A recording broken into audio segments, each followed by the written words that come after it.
आणि यानंतर बातमी शेअर बाजारात आहे। सेन्सेक्स मध्ये 4% उसळी पाहायला मिळते। उद्या लोकसभेचे निकाल आहेत आणि लोकसभा निकालापूर्वी सेन्सेक्सचा किंवा बाजाराचा आजचा दिवस महत्त्वाचा। लोकसभा निकालापूर्वी शेअर बाजारात उत्साहाचं वातावरण दिसतंय।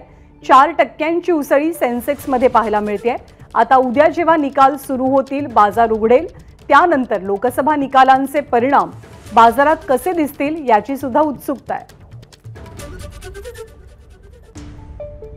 पण सध्या तरी लोकसभा निकालाच्या एक दिवस आधी शेअर बाजारात उत्साहाचं वातावरण दिसतंय। 4% उसळी सेन्सेक्स मध्ये।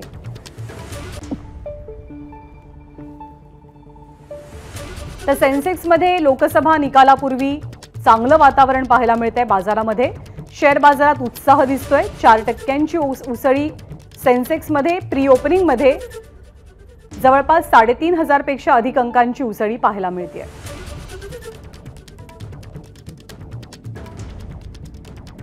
अर्थातच जेव्हा देशामध्ये स्थिर सरकारची स्थापना होते तेव्हा त्याचे अर्थजगतात सुद्धा पडसाद उमटत असतात। अस्थिर सरकार आलं किंवा हंग असेंब्ली असेल, तसे निकाल आले तर त्याचेही पडसाद उमटल्याचं चित्र शेअर बाजारात पाहायला मिळतं। प्री ओपनिंग मध्ये जवळपास 3,000 पेक्षा अधिक अंकांची उसळी आज शेअर बाजारात पाहायला मिळते। लोकसभा निकालापूर्वी शेअर बाजारात उत्साहाचं वातावरण आहे। सेन्सेक्स मध्ये 4% उसळी दिसते।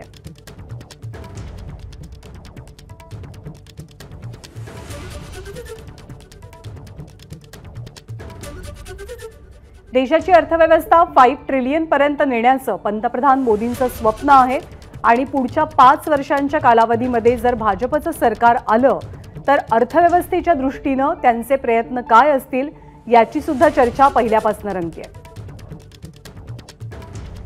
लोकसभेचे निकाल उद्या लागतील आणि 4 जून पूर्वी आज आठवड्याच्या पहिल्याच दिवशी शेअर बाजारात उत्साहाचं वातावरण दिसतंय।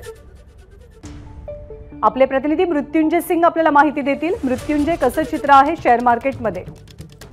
नक्कीच जे संकेत मिळाला होता जेव्हा एक्झिट पोल समोर आले 2 दिवसापूर्वी, एक्झिट पोल मध्ये स्पष्ट जे एनडीएला बहुमत मिळाला होता, भाजपला एक मोठा जे सांसद आहे ते निवडून येतात असा एक संकेत समोर आला होता आणि पुन्हा तिसऱ्यांदा आणि मोदी सरकार तिसऱ्यांदा सत्तेत येणार आहे असा एक संकेत एक्झिट पोलच्या माध्यमातून समोर आला। तसेच शेअर बाजारामध्ये जे गेन आहे ते दिसणार आहे असा स्पष्ट झाला होता आणि तसंच आपल्याला दिसत आहे। आज आठवड्याचा पहिला दिवस आहे आणि त्याचा संकेत असं असतं की मार्केटमध्ये खूप पॉझिटिव्ह सेंटिमेंट आहे।